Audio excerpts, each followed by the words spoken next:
I spent 3 days in the hospital with burns, broken bones, and poisoning after that show dough. The doctor said next time I wouldn't make it out alive. My name is Nova Reyes. I'm 27 now. I was in the escort life for a little over 3 years before I finally walked away. Before any of that, my days started with the smell of leftover smoke in my hair and the van rocking a little whenever a truck passed on the street outside. I'd crawl out around noon most times, still tasting the night before, cheap wine or just the metallic aftertaste from spinning fire too close to my face. Barcelona in the summer felt like it belonged to me. I'd walk down to whatever plaza we were working that week, sling my gear over one shoulder, and just start. No schedule, no boss telling me when to show up, just the heat rising off the stones and the sound of people stopping because something bright was moving. I used to practice the same sequences over and over in the park near the old hospital. Fire poi first, then the staff if I felt steady.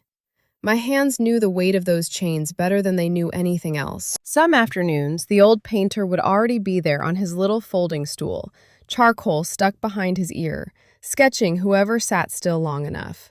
He'd look up, nod once, and go back to his paper. That was our whole conversation most days. Sometimes he'd hand me a stick of charcoal without saying anything, and I'd sit on the ground next to him and try to copy the way he made shadows look alive. I never got it right, but he never made fun of me for it either. Money came in coins and crumpled bills tossed into the hat. Some nights it was enough for gas and food for 3 days. Other nights I slept in the van with the windows cracked and counted the same 10 euros over and over. I didn't care that much. Freedom felt heavier than any empty pocket. I told myself I'd rather freeze a little than wake up in the same apartment every morning knowing exactly what the day was going to look like. That idea scared me more than being broke ever did. Ordinary life looked like a cage with soft padding. I wanted the sharp edges. Festivals were the best. I'd pack the van, drive a few hours up the coast or inland, set up under whatever lights they had, and just go until my arms shook. People would cheer, take photos, sometimes ask if I taught classes. I never did. Teaching felt like admitting the thing had rules. I liked that it didn't. After the shows, I'd sit with the other performers, jugglers, musicians, one guy who did these insane contortion bits, and pass around whatever bottles someone had.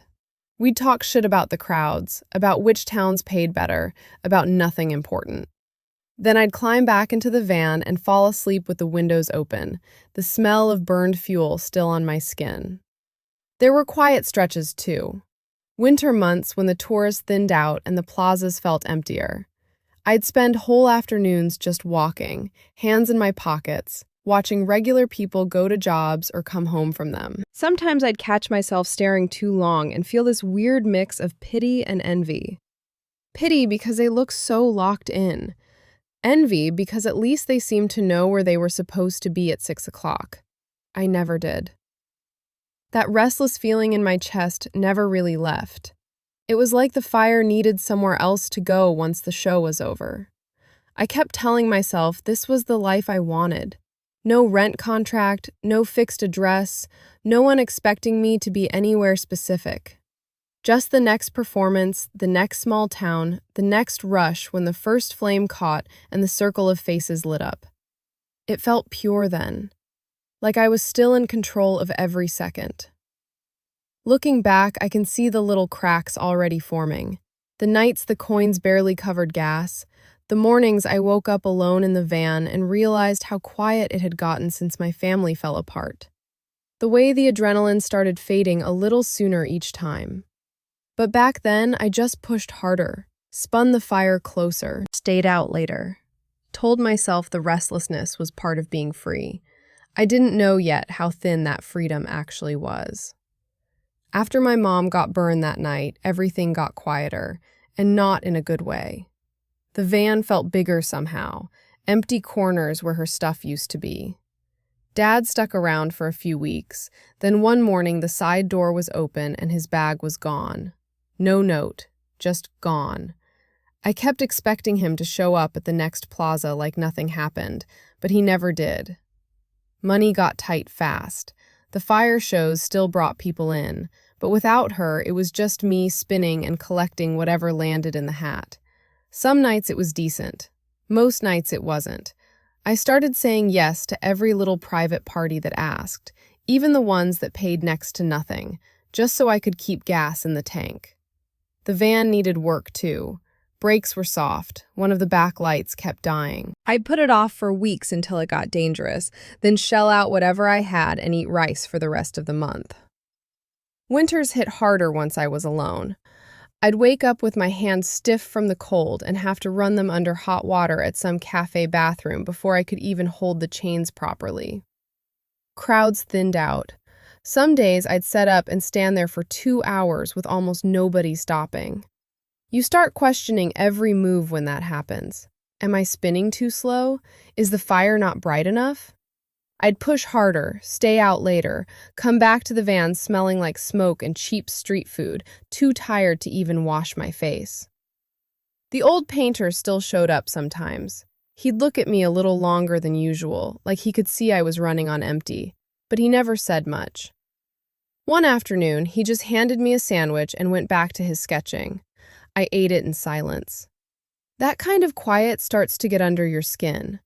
I'd catch myself talking out loud just to hear a voice, arguing with nobody about whether I should sell the van and try something else. Then I'd shut it down because the alternative looked even worse. Some regular job, same streets every day, no fire, no rush. Small things kept piling up. A chain snapped during a show and nearly hit a kid in the front. I fixed it with wire and kept going, but my hand shook for an hour afterward. Another night, the hat came back almost empty, and I sat in the driver's seat counting the same coins over and over, like they might multiply if I stared hard enough. Exhaustion became normal. I'd fall asleep mid-sentence if anyone tried to talk to me after a long set. Fear crept in quiet, not the loud kind, just this low worry that the whole free life I built was starting to leak, and I didn't know how to patch it. I still told myself it was temporary. Just a rough stretch. Next festival would fix it. Next good weekend. But the gaps between those good nights got wider, and the quiet in the van got heavier. I could feel control slipping in little pieces I couldn't name yet. I kept telling myself the rough stretch would pass if I just worked harder. Took every small private gig that came my way. Birthdays, corporate rooftop things, even a couple of weird art openings where they wanted fire but no real flame because of the insurance. I'd show up, spin, collect the cash, and leave. It covered gas and kept the van running, but it never fixed the quiet that settled in once the lights went down. I tried asking around the other performers if anyone knew steady festival work further up the coast. Most just shrugged. A few offered to split spots, but that meant less money and more arguing over who went first. I even thought about selling some of the gear, just the extra chains and the old staff I barely used. Sat in the van one afternoon with everything laid out on the floor, pricing it in my head. Then I packed it all back up. Selling felt like admitting the whole thing was over. Pride kept getting in the way. The idea of walking into some regular job or asking for help from anyone felt worse than the empty nights. I still believed this life was mine to shape. The old painter saw me counting coins again one day and just said, quiet, "You look tired." I laughed it off and changed the subject. Didn't want advice, didn't want pity. I wanted the rush back. Then that one private party happened. Fancy place up in the hills, lights strung everywhere, people who looked like they never checked their bank accounts. I did the usual set, poi, a little staff work, finished with the big spinning circle that always got the loudest reaction. Afterward, a man in a dark shirt came over while I was packing up. Spoke calm, almost polite. Said he liked the control I had over the fire and the crowd. Asked if I'd ever done a more personal version. No clothes, higher risk, just him watching. He named a number that made my stomach drop. Not because I needed it that bad, though the van was making that grinding sound again, but because the way he said it made the whole thing sound like the next level of what I already did. I said no right away. Told him I didn't work like that. Packed faster. Drove back down the hill with the windows open, trying to shake the idea. Spent the next couple days telling myself it was a joke, or a test, or something I could just forget. Looked for other gigs. Called a couple contacts. Nothing solid came through. The grinding in the van got louder. One night, I sat there in the dark with the engine off and actually considered what ordinary would look like. Apartment, job, same streets every morning. The fear of that hit harder than the fear of what the man had offered. I kept circling back to the same thought. This could still be performance, just sharper. More attention, more control. The kind of edge that made the regular shows feel flat. I told myself I'd be the one deciding the limits. Still an artist, still in charge. The shame sat there too, quiet but heavy, mixed with this weird hope that maybe the adrenaline would feel clean again. Desperation made the logic feel solid, even when part of me knew it wasn't. I messaged him 3 days later, hands shaking a little while I typed. Said yes. I drove up the same hill I'd been to for the regular party, but this time the gate was different. Private, electronic, with a small camera that clicked when I pulled up. The man from before had texted an address and a time, 7:30. I sat in the van for a full minute after parking, engine off, just listening to the quiet. The house was big.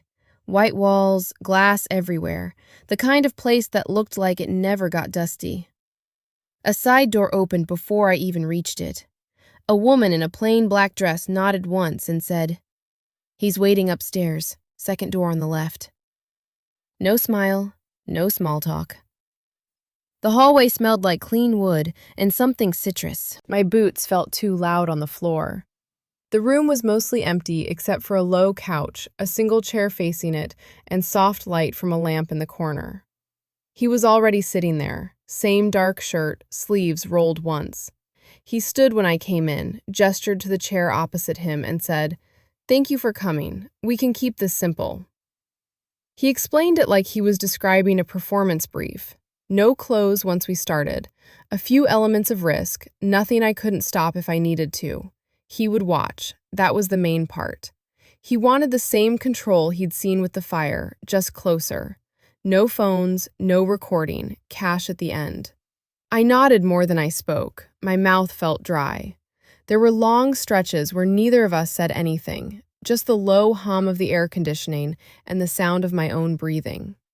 I noticed the way he sat, completely still, eyes steady, like he was already measuring how far I'd go. He asked if I'd eaten. I said no. He offered water. I took it. The glass was cold. My hands left faint marks on it. The atmosphere wasn't loud or messy. It was quiet in a way that made every small movement feel bigger. I kept waiting for the part that would feel like the street shows, the crowd energy, the noise, but it never came. Just the two of us and the sense that the room was waiting for me to begin. When it was over, he stood first, walked to a small desk, opened a drawer, and counted out the cash in neat stacks. He didn't look at me while he did it, just said, "Same time next week if you want."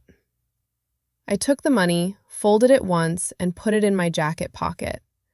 The woman from the door was already waiting in the hallway to walk me out. She didn't speak. The night air outside felt colder than it should have. I drove back down the hill with the windows cracked. The van still smelled like old smoke. The cash sat heavy in my pocket the whole way. Something had shifted. I could feel it in the quiet between the gear shifts. The old version of the shows, the ones with fire and crowds, suddenly felt smaller. This was different, sharper, and I already knew I was going to say yes again. The money showed up fast. First, it covered the van repairs and the back rent I'd been dodging. Then it started covering things I never thought about before. New boots that didn't leak, a real phone instead of the cracked one I'd been using. One afternoon, I walked into a restaurant near the beach, the kind with white tablecloths and quiet waiters, and ordered whatever I wanted without checking the prices. The bill came, and I paid it in cash without blinking. That night, I sat in the van and just stared at the empty takeout boxes like they belonged to someone else. Clients started sending gifts, a dress that cost more than 3 months of street shows, tickets to a private gallery opening where nobody asked who I was. Once a man left a key card on the table for a hotel suite overlooking the harbor and said I could use it whenever. I stayed 2 nights just because I could. The sheets were the softest thing I'd ever touched. I kept the minibar receipts as proof it had actually happened. Flights came next. Business class to Madrid for a weekend, then back. The seats reclined almost flat. I watched the clouds from above and thought, this is not the life I had 6 months ago. Exclusive dinners followed, long tables, people who spoke 3 languages without thinking about it, conversations about deals and yachts and names I only half recognized. Sometimes they asked me strange things that had nothing to do with the usual arrangement. One man wanted me to walk through a museum with him in complete silence for 2 hours. Another paid me to sit in the corner of a meeting and just listen, no questions. I overheard things, numbers, arguments, soft threats dressed up as jokes. Nobody seemed to care that I was there. Clothes changed. I stopped wearing the same black hoodie everywhere. The fire gear stayed in the van more often. My hands still smelled like smoke sometimes, but the rest of me started smelling like expensive soap from hotel bathrooms. Apartments appeared, short-term places with clean floors and real showers. I stopped sleeping in the van most nights.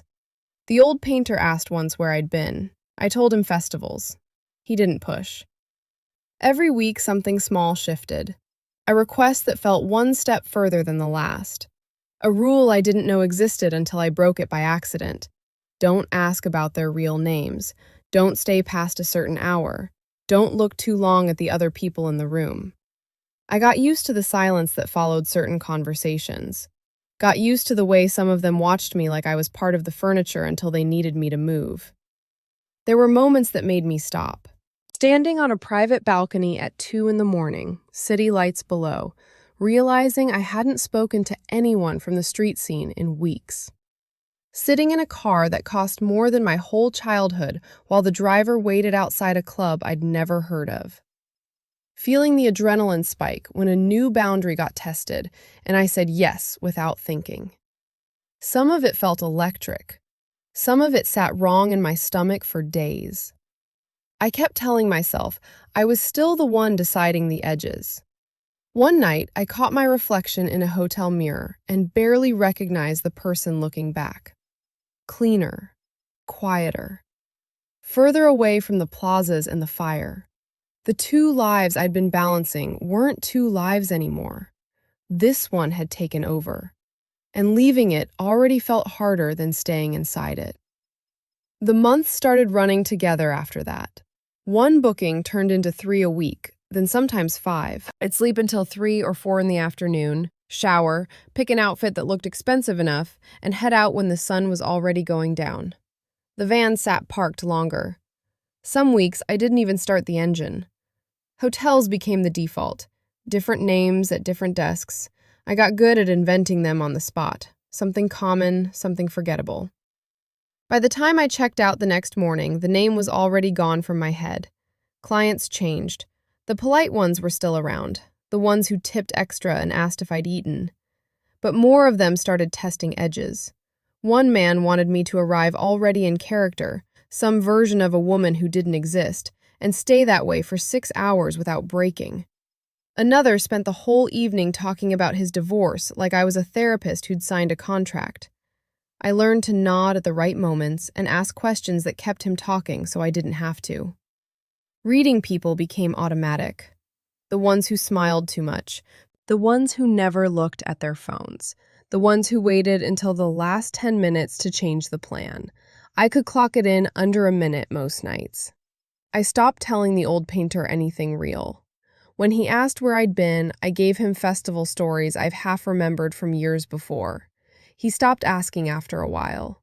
Just sketched and handed me coffee when he saw me. I missed his birthday. Missed a couple of other street people's too. Holidays blurred into regular nights. Christmas one year I spent in a suite with floor-to-ceiling windows, counting the cash on the bed and realizing I hadn't spoken to anyone who knew my real name in over a week. Secrets piled up. I deleted every message before I slept, carried cash in different pockets so no single loss would wipe me out, started checking the nearest exit the second I walked into a room. Habit, not decision. Some nights, a booking would cancel last minute and the relief hit harder than any high. I'd sit on the edge of the bed and just breathe for a while. Other nights, the opposite. A last-minute change that meant staying longer or going somewhere I hadn't planned. I said yes more often than I said no. The no's started feeling expensive. There was the client who only wanted me to sit across from him at dinner and listen while he practiced a speech for some board meeting. Another who paid me to walk through an empty gallery after hours and tell him which pieces made me uncomfortable.